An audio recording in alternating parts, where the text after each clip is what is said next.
Good afternoon. Welcome to today's webinar, Unlock Creativity to Cut Through the Noise and Reach More Customers. I'm really excited to be here today. My name is Michelle Letman, and I have Steve here as well to help me out by answering any of your questions you have throughout the webinar. We are really excited to have Alan Gannett here, who is author, national speaker, has been on Forbes 30 Under 30, and founder and CEO of TrackMaven. He's got a fantastic presentation for you all. His fresh perspective and invaluable knowledge will be one to definitely remember. But before we get started, I wanted to ask you all, where are you joining us from today? Go ahead and write your question in the question box if you're looking for it. It's located in the webinar control panel on the right-hand side of your screen. And if you take a look at the screen, our agenda for the talk is up there. And after Alan is done with his presentation, we'll be moving into the Q&A session, and then we will be awarding a Google Home Mini to one lucky attendee. So without further ado, I'm going to pass it on over to Alan. Alan, take it away.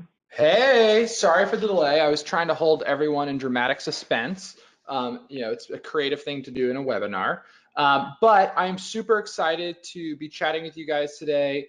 We're going to have a lot of fun. What we're going to be talking about is some research from my upcoming book, The Creative Curve, How to Develop the Right Idea at the Right Time. It comes out literally 1 week from today. And the whole book is about how creatives can actually learn to systematize their creativity. So the first half of the book is breaking down the science that we know of creativity, psychology, anthropology, sociology. How does creativity actually work? And debunking this idea that creativity is this mystical thing that we either have or we don't have. The second half of the book is I interviewed about 25 living creative geniuses. So these are billionaires like David Rubenstein, Brenda Chapman, the first woman to win the Academy Award for Best Animated Film, Pasek and Paul, the songwriting duo behind Dear Evan Hansen, La La Land, and The Greatest Showman. And so I interviewed these 25 living creative geniuses, and from there I actually teased out what are things they did to actually enhance their creativity. So if creativity is something we can enhance, how do we actually do it? My day job is I run a company called TrackMaven. That's a marketing analytics platform for a lot of big brands, a lot of big consumer brands. And we help people figure out what are the patterns in their marketing data, what works and what doesn't work. And so we're going to have some time at the end for questions, but feel free to send me an email afterwards if you have questions that we don't get to. Feel free to tweet me. Drunk tweets are definitely okay. I won't judge you for it. So do feel free to stay in touch. So we're going to dive right in. And about midway through, we're going to take a quick water break so that everyone here can stay hydrated, myself included. But the topic of the day is creativity. And creativity is one of these things that's actually kind of hard to figure out what is creative and what isn't creative, right? If I painted a painting of Mona Lisa today, well, it would be technically skilled, but it wouldn't be creative. I'm just replicating something. If I threw paint on a canvas today, it probably wouldn't be creative. If I did 30 or 40 years ago, it would. So creativity is actually sort of hard to wrangle our heads around. But there are some people who are just like so darn creative. Some people who seemingly no matter what are able to create hit after hit, song after song, successful project after successful project. And these are the people in our culture. These are the creative geniuses. And in our culture, creative geniuses and creativity go hand in hand. And I want you all to visualize who are some creative geniuses that you can think of. Just visualize them in your head or imagine what their Wikipedia page may look like. Give you a second. Here are some of the most common answers I get when I ask this to audiences. We have obviously J.K. Rowling in the middle. We have Mozart in the top right. We have Beyonce, of course, Oprah. We have Beethoven in the bottom right looking super creepy. We have Madonna. Usually people don't mention my favorite, which is Taylor Swift, but that's okay. We all have flaws. And so what's interesting in our Western culture is that the ideas of creativity and creative genius are intertwined. It's very hard to talk about creativity without talking about the fact that there are some people out there who are just so darn good at this. And these stories of creative genius, well, we've all heard them. I mean, there's the story about how Harry Potter was created, 7 books about witches and wizards. Well, certainly creative. And the story goes something like this. J.K. Rowling was on a train and she says, the idea just hit her. She says, quote, I really don't know where the idea came from. It came into my mind when I was on a train to London. Harry as a character came fully formed. She had this moment, this flash of genius, this light bulb, this epiphany. You see this same motif over and over again. Paul McCartney has the most #1 singles of any songwriter of all time. And he actually has more than John Lennon. And he also wrote the song Yesterday, which is the most recorded song of all time. And what's interesting about the song Yesterday is the story of how he actually came up with it. Well, it's kind of simple. He literally says, I just woke up with it. One morning, he woke up and remembered from a dream this melody, this 6-chord progression. And he was actually so worried about this fact that he just woke up with this, that he thought he might have plagiarized it. And he went around for literally weeks asking his friends, hey, have you heard this before? And they were like, Paul, we haven't. He was like, oh, okay. And this is a footnote to history, but an important one. This is true, what I'm about to tell you, is he only dreamed up the melody. He didn't actually dream up the lyrics. And so these were the original lyrics he used as placeholder lyrics. This is true. You can Google it. I'm going to sing it for you. But in order for me to sing it for you, you all have to be clapping in your minds back at home. And so here it is. Scrambled eggs. Oh, my baby, how I love your eggs. Diddle diddle, I believe in scrambled eggs. Thank you. I know there was applause there. I can hear it. So the thing you find with these stories of creative genius is that there's these moments, these sudden moments of inspiration, these flashes of genius that are so important to how we talk about creativity. And this is all part of what I call the inspiration theory of creativity. And this is the idea that creativity is this wonderful, magical thing that some people have and most of us don't. There are 4 key elements. One is that it's individual centric, right? We talk about these solo geniuses, Steve Jobs, Elon Musk, Taylor Swift. They're on the covers of magazines. Second, it's kind of easy for these people. You know, they're overtaken by inspiration. Third, it's overwhelming, right? We literally use a lightning bolt analogy to talk about this. Fourth, these people are all kind of weird. They're manic, they're neurotic. You know, Mozart was known as this sort of womanizer type figure who was always drunk. And so these people are a little bit different. But there's a 5th element to this that I also think is really important. It's also unattainable, right? This idea that creativity is this magical thing means that we're either born with it or we're not. According to one study done by Adobe, only 25% of us believe that we're actually living up to our creative potential. And that's pretty depressing. So the question I want to tackle in the book is this really true? Is it really that creativity is this magical divine thing? Well, it turns out that when you take a closer look at the stories and the science behind creativity, you actually start to see something different. Let's use Mozart as an example. If you've seen the movie Amadeus, in the movie Amadeus, Mozart is portrayed literally as a 3-year-old who blindfolded played the piano for the Pope. They talk about he wrote his first concerto at the age of 4, opera at 6, all this crazy stuff. Here's the truth about Mozart. The truth about Mozart is that when he was 3 years old, his dad, who is essentially the equivalent of today's helicopter parents, told him, Mozart, I love you, but, which you should never say to a kid, I love you, but you need to become a great musician. And Mozart was like, whatever you say, Dad. And Mozart's dad hired for him literally the best music teachers in all of Europe and made 3-year-old Mozart, for the rest of his entire childhood, practice 3 hours every single day with these fantastic teachers. Then here's what happened. Mozart wrote his first piece of original music when he was 11. Wait, it turns out we later learned that was plagiarized. He actually wrote his first true original piece of music when he was 17. And you may say, well, that's actually still pretty impressive, except for 2 things. 1, it's not very good. And 2, this was after 14 years of daily 3-hour-a-day practice with the best music teachers in all of Europe under the conditional love of a helicopter parent. Like, you'd be half decent at writing a concerto too.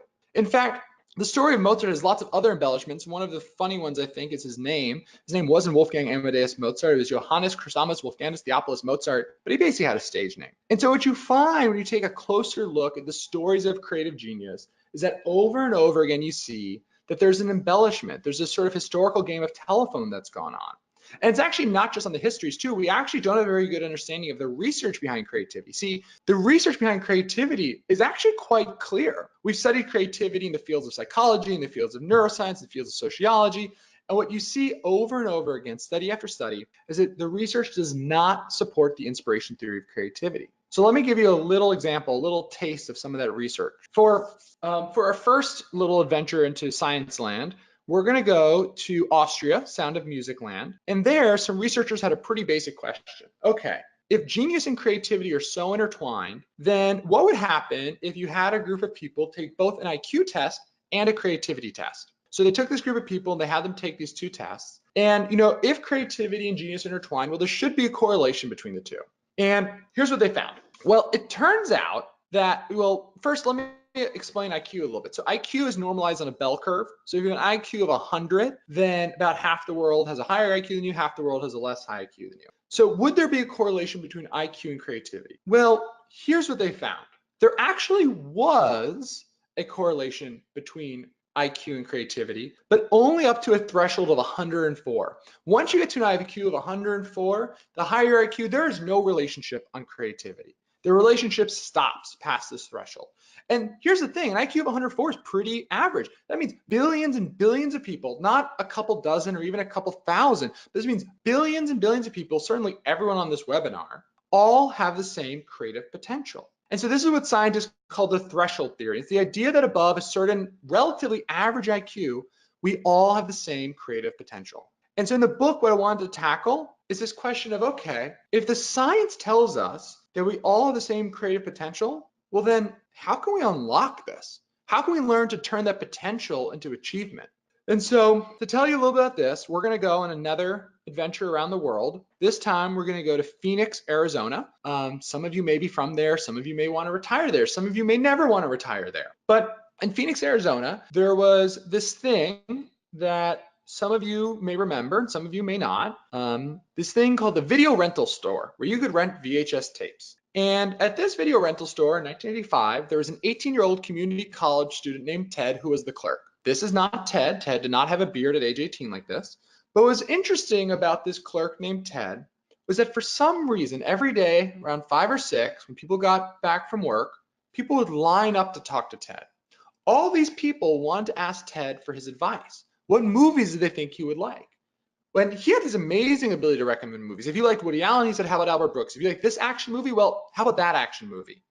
And it turns out that Ted was like a film sommelier. He had this amazing ability to understand consumer taste. And this all goes back to when he was younger. See, he was the first of 5 children to teenage parents, and his parents had this small house that was always had kids running around. They were kind of poor. And so to escape, what he would do is he would go over to his grandmother's house. And this is what you get when you Google image search grandmother's living room. It's clearly not from 1985, so let's just suspend disbelief. But he would go over to his grandmother's house, and at his grandmother's house, she loved entertainment. She loved Hollywood. She constantly had the TV on. She was constantly watching movies. She had all the Star magazines strewn across the living room. She would talk about actors and actresses with their first names like they were former lovers. And for Ted, this place surrounded by entertainment, this became a place of safety. And so when a new video rental store opened up in his neighborhood, he knew he had to get a job there. Pretty soon he was working there. And, as a community college student, he probably should have been studying to get into Arizona State. But instead, he made a decision that would unlock a lot of creativity for him. And I'll tell you more about why that is in a second. But he decided he was going to watch every single movie in the store. I don't mean this hyperbolically, like yes, there was less movies back then, but he literally said, I'm going to watch every single movie in the store. And the result was he had this amazing ability to know what would be familiar to someone, what they would like, what they would dislike, what they would find interesting. He had taste, this thing that we all aspire to have. This has served him very well. He dropped out of community college, got a job at a video store distribution chain, and now has been the chief content officer at Netflix for the last 18 years, where he oversees all new content licensing, all content acquisition, all original programming. This year, they're spending $7 billion with a B, that's not a typo, on original programming, and they are producing 700 original shows. There's not episodes, that is shows, all under the study of this former video store rental clerk. He's one of the people I interviewed for the book, and what I thought was so interesting about him and all the people I interviewed is that over and over again, I saw this theme of that, we talk about creatives as these people who are constantly doing. They're constantly active. But actually, the creative geniuses that have reached the top of their fields, they're some of the biggest consumers of their field. They consume huge amounts of content in their very, very narrow lane. Ted explained to me that this experience for him was like film school and MBA all wrapped up into one. I didn't interview J.K. Rowling, but I interviewed her first publisher and her agent. I talk about her in the book. And she gave this interview to the New York Times when asked, how do you become a great writer? She said, the most important thing you can do is to read, right? She spent her childhood closed away in her bedroom, getting away from her parents fighting, just reading books after books. In college, she had library fines because she had so many books taken out. So you see this trend with these creative geniuses where over and over again you find that they had some level of intense consumption. It turns out that consumption is highly interrelated with creativity. But why? Why is this true? And so now we're going to jump into a little bit of neuroscience. And to do this, we're going to take a blast into the future. And we're going to go take a visit to me in 20 years. This is me in 20 years. I aged pretty well, I think. For some reason, I'm reading a paper newspaper. I don't quite know why. But anyway, I'm going through this paper newspaper in 20 years, and I come across a crossword puzzle. And crossword puzzles are actually very useful for us when we're studying the neuroscience behind creativity. And the reason why is that we can actually solve crossword puzzles in two different ways. See, sometimes when you see a crossword puzzle, you go step by step. You engage in what's called logical processing. You say, okay, there's a G, there's an R, there's an N. Okay, the answer is green. And this type of processing happens in our left hemisphere. So it's kind of cliche to talk about left brain, right brain when you're talking about creativity, but it's actually very important when you want to understand more about how creativity works. See, your left brain is where you store the more like dominant meanings of words or concepts.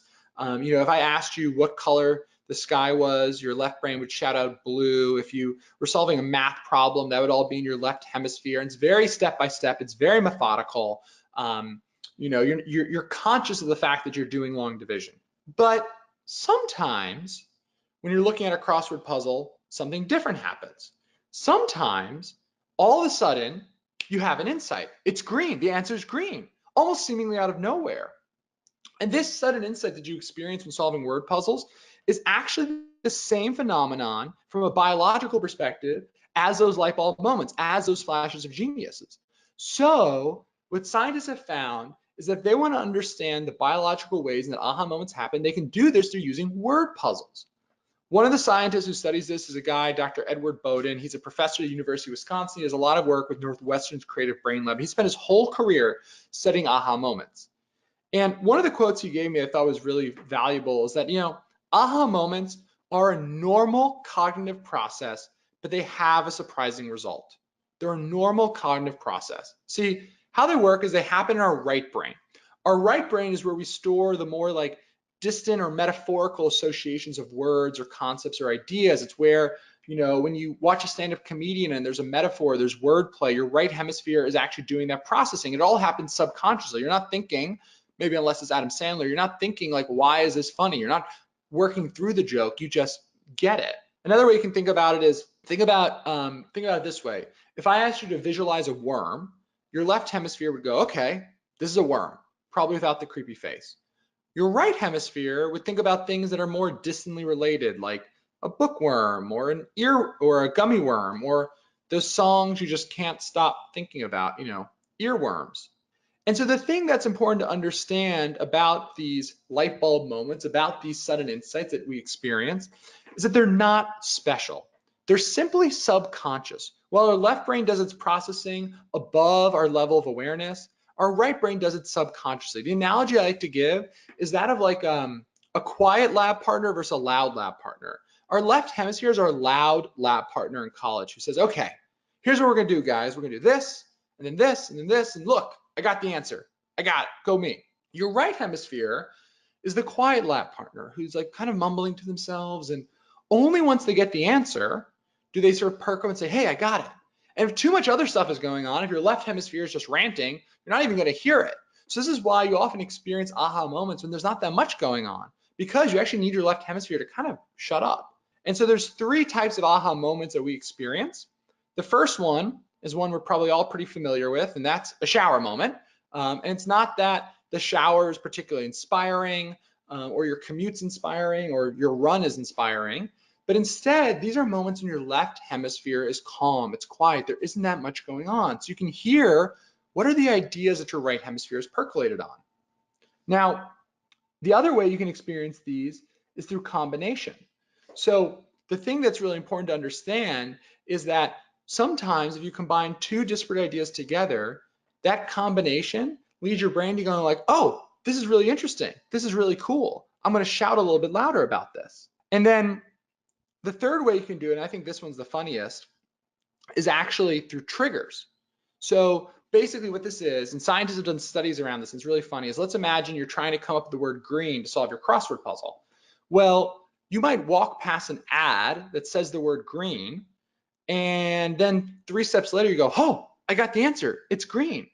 But you don't even realize that you walked past something that said green. We're really bad at that part. We're really bad at recognizing where it came from. It's actually really funny. If you ever have an aha moment, try walking backwards and seeing if there was some visual or some sign that potentially triggered it. So I want to explain a quick thing about how this actually works and how you can actually have more of these.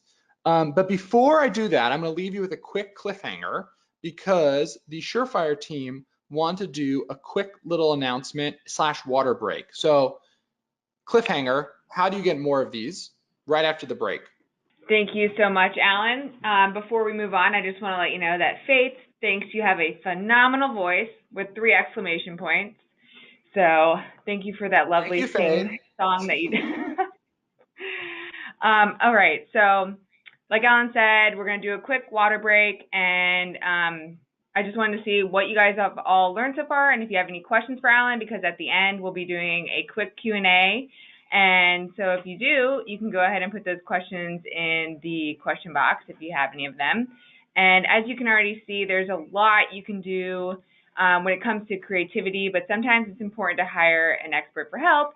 So if you're wondering how partnering with an expert like Surefire Local can help you perfect your online presence and make sure your digital marketing is working hard as you do, we're offering Alan's brand new book, The Creative Curve, which is being released 1 week from today, like he already mentioned, in exchange for a brief conversation about your digital marketing with one of our digital marketing experts so that you can get advice on your unique situation.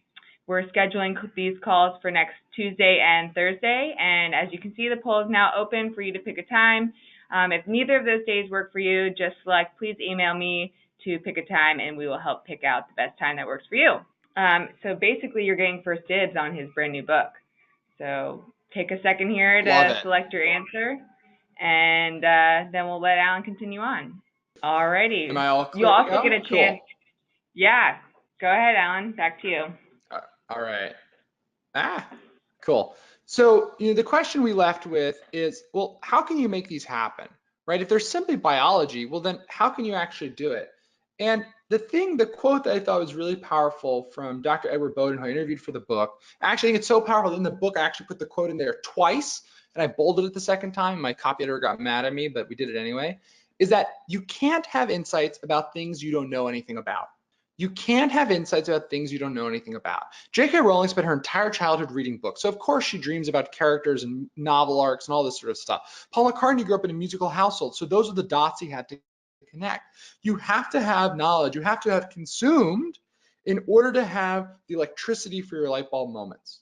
And this is something I found across all my different interviews with these creatives. I interviewed everyone from Jose Andres to Kenny O'Barris, the creator of Blackish, to Casey Neistat, Chris Ashley, the romance writer. And what I found over and over again was that they engaged in this intense amount of consumption. And one thing I thought was particularly interesting was that it wasn't just consumption one time. It wasn't just that, they got a job at a video store and watched all the movies, but they actually kept doing it.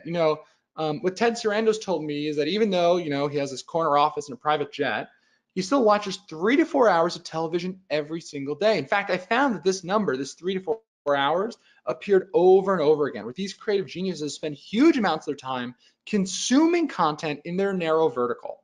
Huge amount of time, and that's what gave them that fundamental ingredients that they needed for their creativity.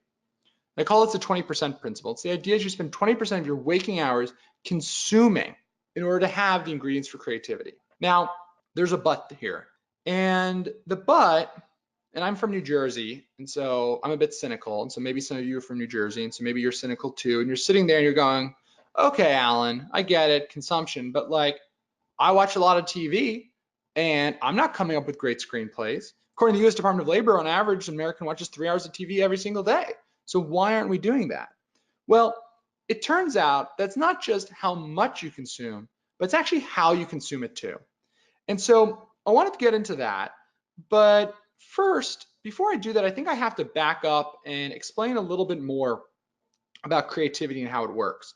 See, I told you in the beginning that's sort of hard to wrangle, like what is creative, what isn't creative? Well, it turns out that academics actually have a pretty good definition for it. See, the academic definition for creativity are things that are both novel and valuable. Novel and valuable.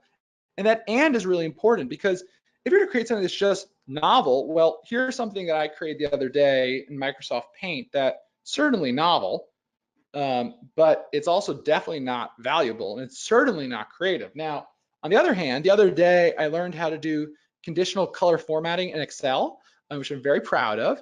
And that is certainly valuable, but it's also definitely not novel, and it's certainly not creative. And so what creativity really is the ability to create things that are both novel and valuable. But herein lies a twist. See, value is a subjective statement. It's a social construct. The things that are valuable are things we've all agreed are valuable. Okay, so then how do we know it's creative? Well, we actually have a pretty good term for things that are both novel and valuable in our culture. We call them hits. And this doesn't just mean like a mainstream hit, it doesn't just mean Taylor Swift, although that's certainly a hit, but it can mean a hit paper at an academic conference or a hit among a small group of fashionistas in Brooklyn or Milan. But anytime a group of people says, oh, this is a hit idea, that's actually a moment where we've all agreed that something is creative.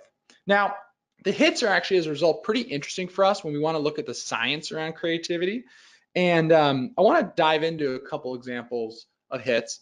One of the ones I think is really interesting is the name Lisa.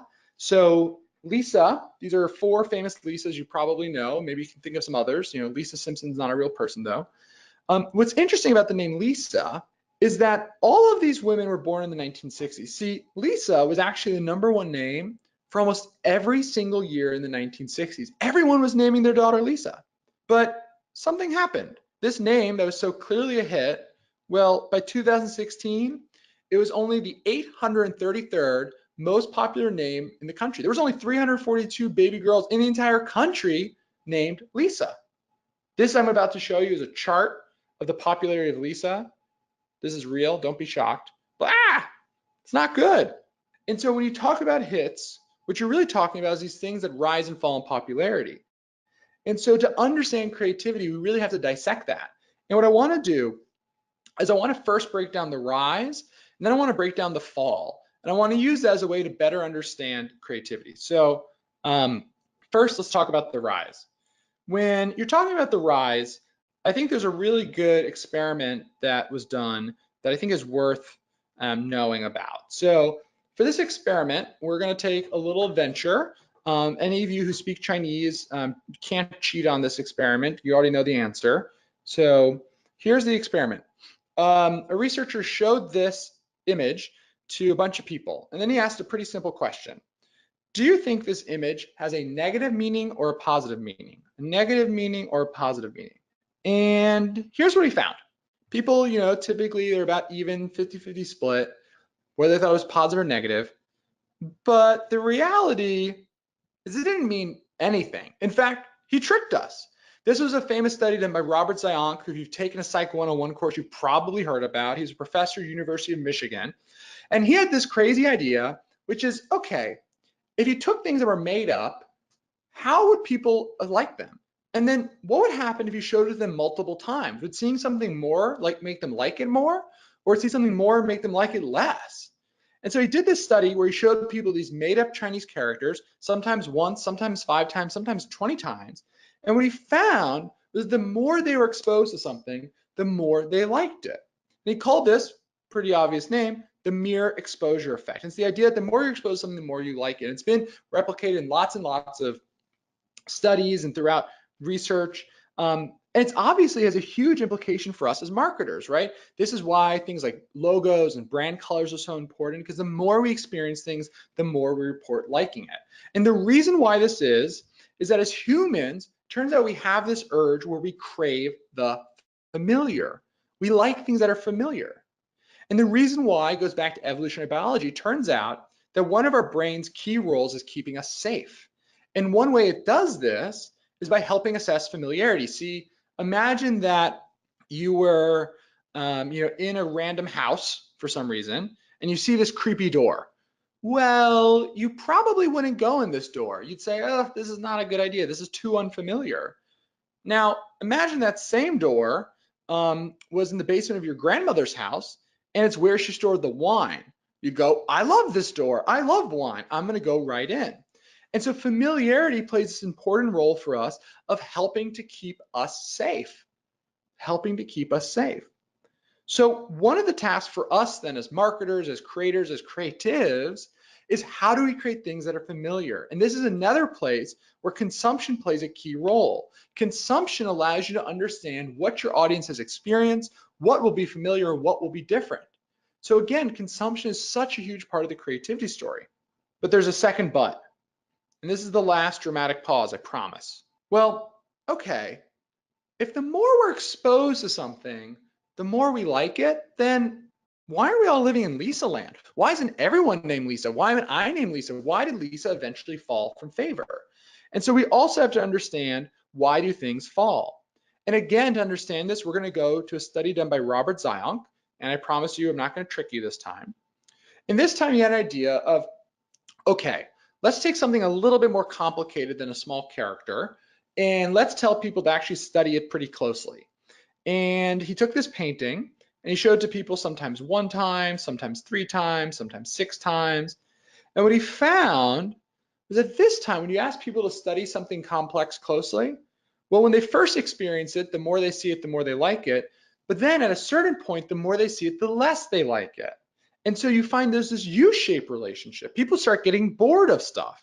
And it turns out that as humans, we actually have this other urge. We actually also seek out novelty. And the reason why goes again back to evolutionary biology. See, imagine that you're a hunter-gatherer and you are looking for food and you see this berry in a field. It kind of looks like a small strawberry, and you go, oh, this is a potential new meal for me. This is great. I'm now fed. So we seek out novelty for the potential reward. But this has a contradiction, right? Literally, these two things are the opposite. So we seek out familiarity for safety, but we also seek out novelty for potential reward? What? Well, it turns out that this contradiction is our brain's really elegant way of balancing risk and reward. See, imagine you came across these berries in a field. You'd go, these look like weird red olives. I'm not going to eat these.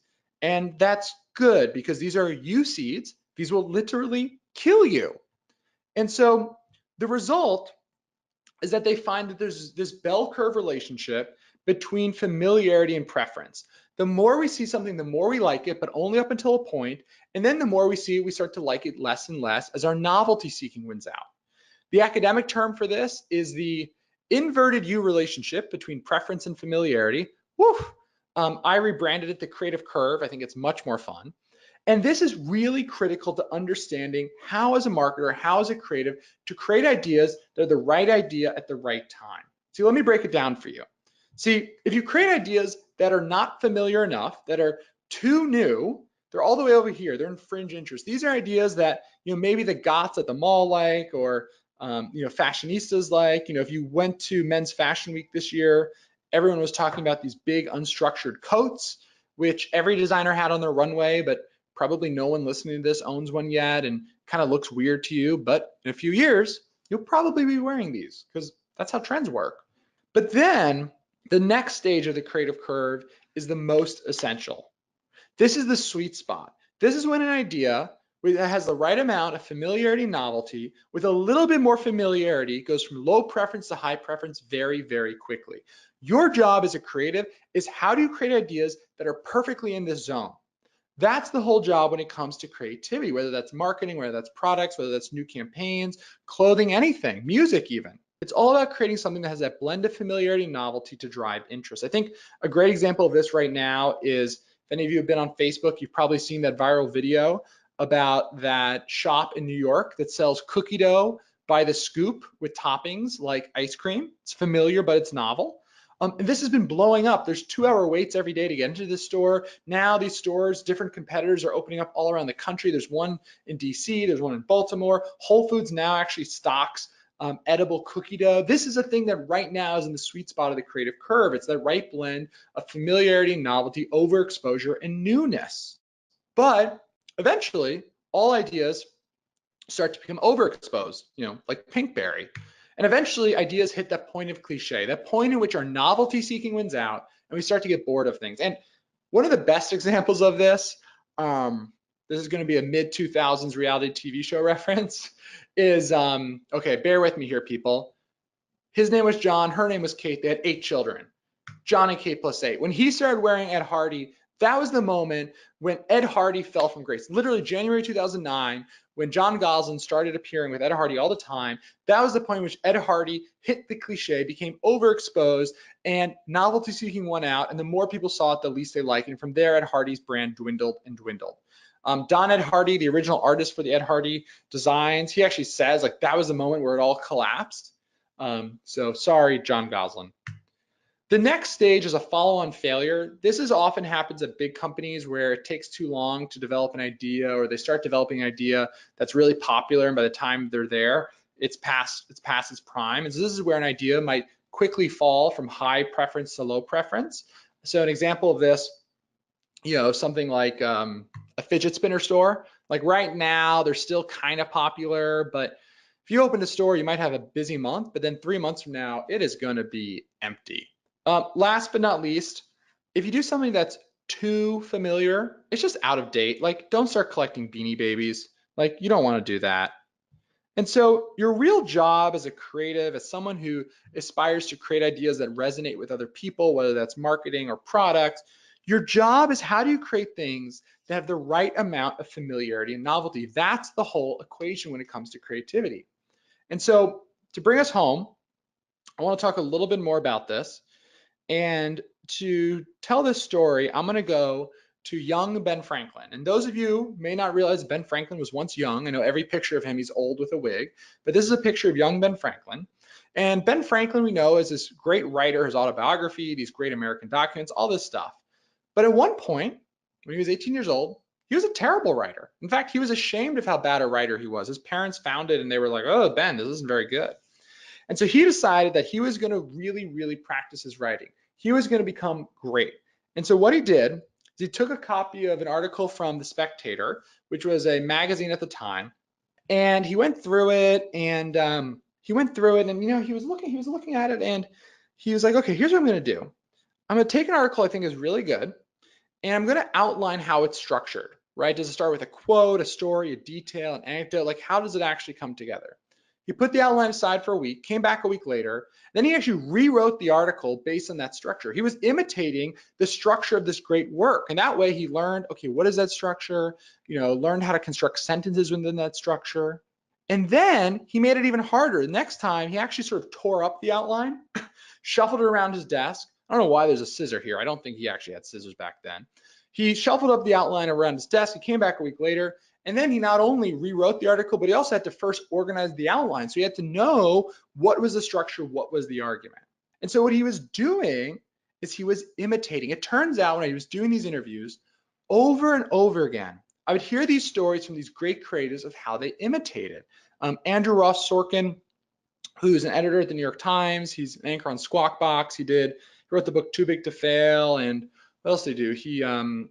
He creator of the show Billions.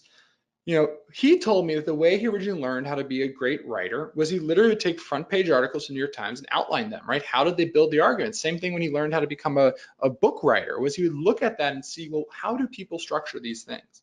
Standing on the shoulder of giants is a critical part of the creative process because it allows you to learn the familiar baseline of successful work. So you can then just focus on the novelty. I mean, think about, right, Star Wars again, it's a Western in space. So much of this is about repeating things, remixing things from culture before us. I call this the Franklin method.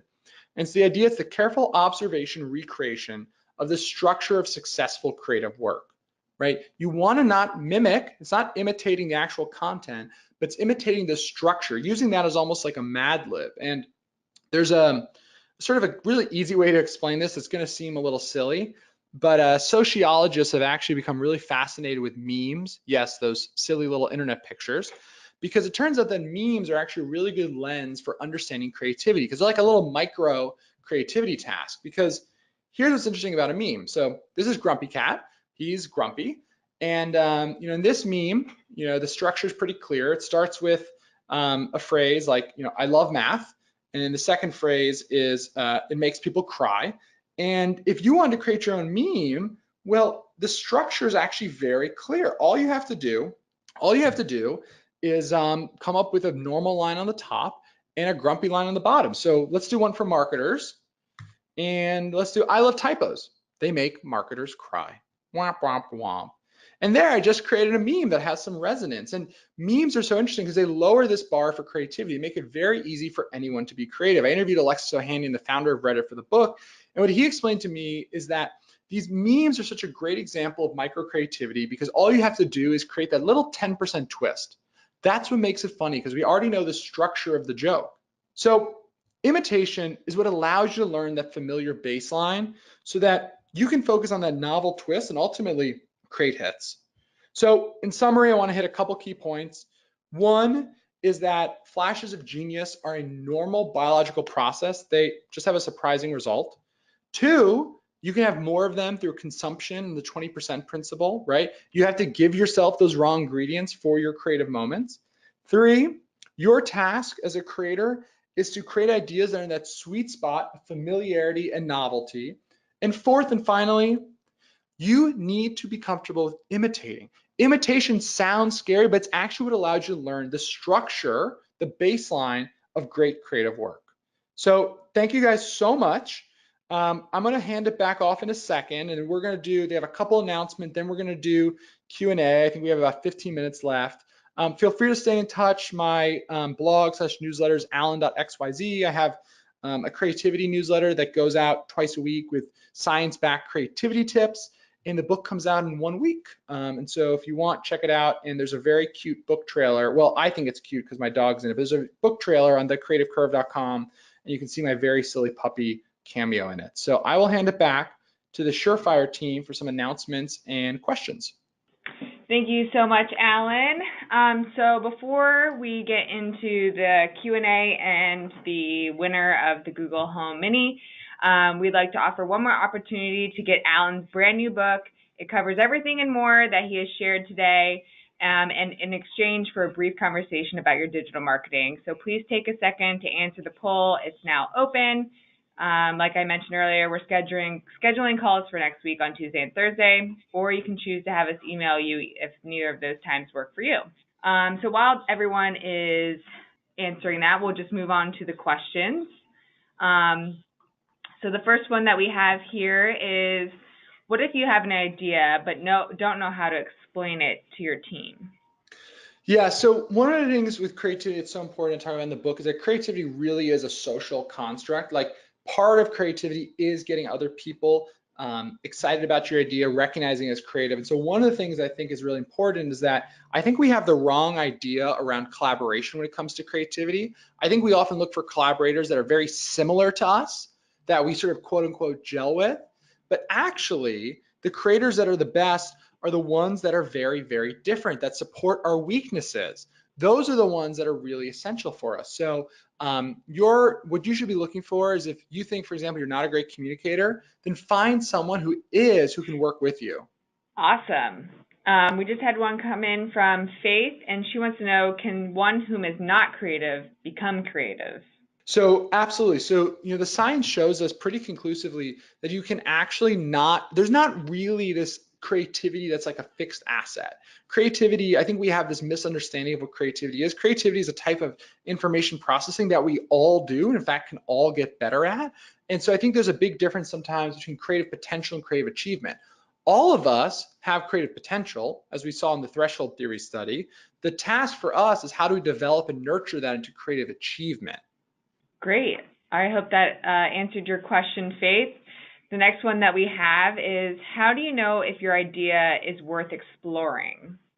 Well, one of the things I talk about in the book is that using data is a very, very important part about creativity. And data doesn't mean necessarily like, big data, but literally like email surveys. Like, I tell the story, I spent a day with the flavor team at Ben & Jerry's as they go through the process of creating new flavors. And they literally send out email surveys about new flavors.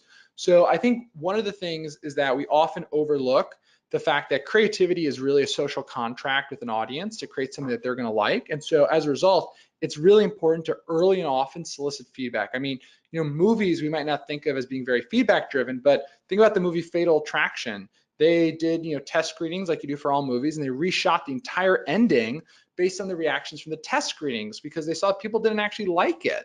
And since creativity ultimately is about how do you create something that people actually like, well, then you kind of have to listen to them. And so I think listening to your audience, even in lo-fi ways, is really important.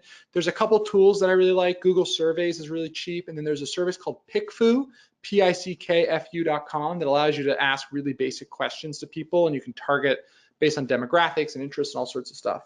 Great. And then we actually have another question from Faith, and she wants to know, is there an association between creativity and emotional intelligence? Yes. So creativity, some of the skills that they found in studies that are tied to creativity are things like openness, which you could say is also part of emotional intelligence. So generally, we sort of misunderstand the term intelligence in our culture because there's actually many different types of intelligence.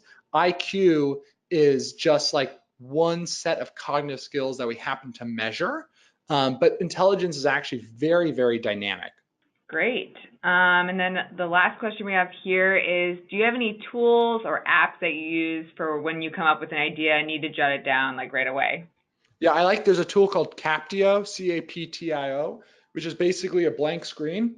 You open it and you just write a note and sends it right in an email to yourself. And I do that because I use my email as my inbox. So I find it works really well. Awesome. All right. Well, those are all the questions that we had for today, and thank you for everyone for giving those to us to have Alan answer. We're going to move on to the Google Home Mini winner. So today's lucky recipient of the Google Home Mini is Faith Bush. Congratulations, Faith. Sorry if I botched your last name. Please email marketing@surefirelocal.com with your full mailing address, and we'll ship that right out to you. And huge thanks to Alan. Yeah, huge thanks to Alan and to all of you for taking the time out of your day to join us. We hope you learned something new, and we look forward to seeing you online at our upcoming webinars. You can check those out on our website. There's a link at the top of our homepage. And also, please take a minute to fill out the survey at the end and let us know how we did today and what topics you would like to hear about in the future. We love checking out the topics you suggest when we plan our future webinars. Thanks, and have a wonderful day.